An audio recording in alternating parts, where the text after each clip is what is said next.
For most of history, Greenland was just this vast, icy expanse at the top of the world. Pretty remote, right? Well, that all changed. Recently, it became the absolute center of a geopolitical firestorm, one that nearly ripped the Western alliance apart. So today, we're digging into the story of the Arctic Gambit and asking, why on earth did the United States suddenly decide it had to buy an entire island of ice? I mean, just think about that for a second. Could the United States actually threaten a NATO ally? It sounds crazy, right? It goes against the very core of what NATO is all about. And yet, believe it or not, this question is at the heart of the whole incredible story we're going to unpack. So, fast forward to January 2026. The unthinkable actually happens. The White House literally aims its economic weapons not at an adversary, but at its oldest allies in Europe. And it was all part of this incredibly high-stakes gamble to force them to sell one single island, Greenland. Okay, so how in the world did we get to this point? Let's dive right into the crisis itself. This was a showdown that pushed the entire NATO alliance right to the absolute brink. The strategy from Washington was something they called the tariff weapon. On January 17, 2026, the U.S. threatened a massive tariff, starting at 10% and escalating to 25% on 8 of its key European allies. We're talking Germany, France, the UK, the heavy hitters. Now, this wasn't just about punishing Denmark for saying no. Oh no, it was much smarter than that. It was a calculated play to create a kind of prisoner's dilemma, right? To force countries like Germany to choose between their own economic pain and their loyalty to a smaller ally, Denmark, a really brutal choice. And this created an absolute nightmare scenario. This wasn't just some economic spat. No, this was an existential threat to NATO itself. You have to remember, the entire alliance is built on Article 5, that famous principle that an attack on one is an attack on all. So if things had escalated, say if the US had invaded, NATO would be treaty-bound to defend Denmark from the United States. The alliance would literally eat itself alive. Just an unbelievable situation. But here's the really wild part. This whole thing wasn't some new out-of-the-blue idea, not at all. This American obsession with Greenland is like a recurring fever dream in its foreign policy, and it's been popping up for over 150 years. Yeah, this goes way back. It started right after the Civil War, believe it or not.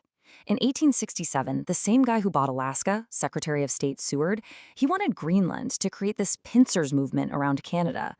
Then in 1910, there was this wild idea to swap parts of the Philippines for it. Fast forward to World War II, America builds these super important military bases there. And right after the war, President Truman secretly offers Denmark $100 million in solid gold bars. And every single time, what was the answer? A very polite but very firm no. But if you really want to understand the scale of this obsession, you have to hear about Project Iceworm. This was a top-secret Cold War plan to build a literal city under the ice. I'm not kidding. A nuclear-powered city, complete with a cinema, a chapel, a library, the whole 9 yards. And why? To hide 600 nuclear missiles on secret railways inside the glacier. It was supposed to be the ultimate surprise attack on the Soviets. There was just one tiny problem. The ice sheet itself. It's a living thing. It moves. And it just crushed their secret city. An incredible failure, but wow, what ambition. So that was the past. But what brought this old obsession roaring back to life in our time? Well, it comes down to 2 things: what's buried under the ice and what could potentially fly over it. We're talking about minerals, missiles, and of course, China. Okay, first up, minerals. The West has a massive vulnerability here, and it's a big one. China controls something like 90% of the global processing for what are called rare earth elements. And you need these things for everything, from your smartphone to the F-35 fighter jet. Well, guess what? It turns out Greenland is sitting on some of the world's biggest untapped deposits. It's basically the West's best shot at breaking that Chinese monopoly.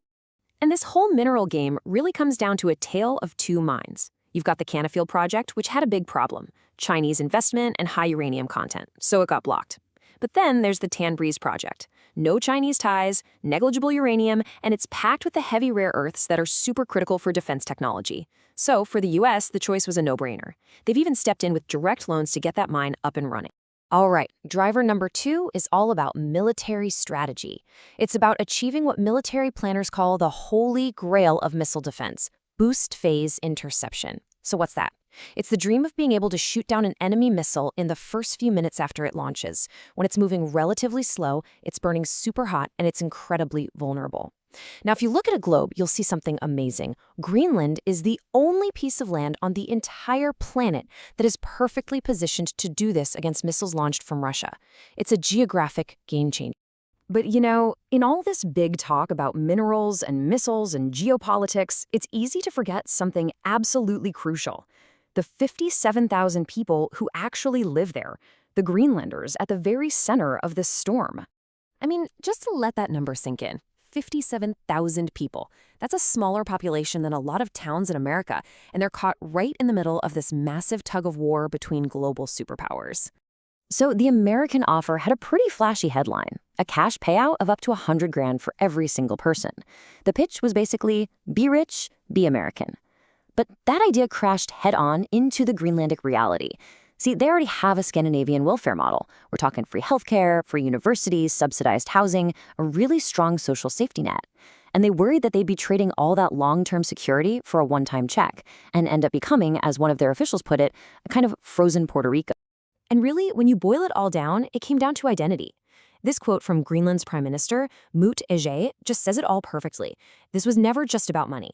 It's about a growing sense of national pride, this powerful desire to be Greenlanders charting their own course, separate from both Denmark and the United States.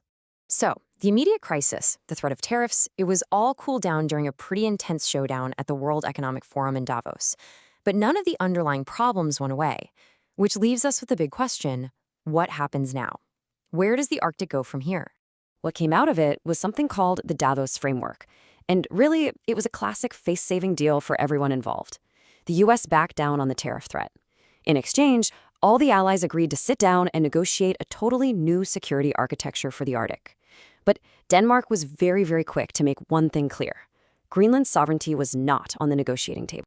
So, looking forward, what could happen? Well, that Davos deal basically laid out three possible paths. Scenario 1 is the sovereign wealth fund model, where the U.S. essentially pays for Greenland's independence in exchange for its alignment with Washington. Scenario 2 is called Fortress North, where the island is kind of split. The U.S. gets de facto control over military zones, while Denmark keeps the civilian areas. And then there's the third, and maybe most dangerous scenario, the breakup. This is where Greenland declares independence on its own, and it sparks a massive bidding war for influence between the U.S. and China. So the 2026 crisis might be over, but it sent a crystal clear message to the world. The Arctic isn't some frozen, forgotten sanctuary anymore. It's the new great game. It's a contested battleground. As the report that inspired this whole explainer put it, the ice is melting and the sharks are circling. The battle for the top of the world, it's really only just begun.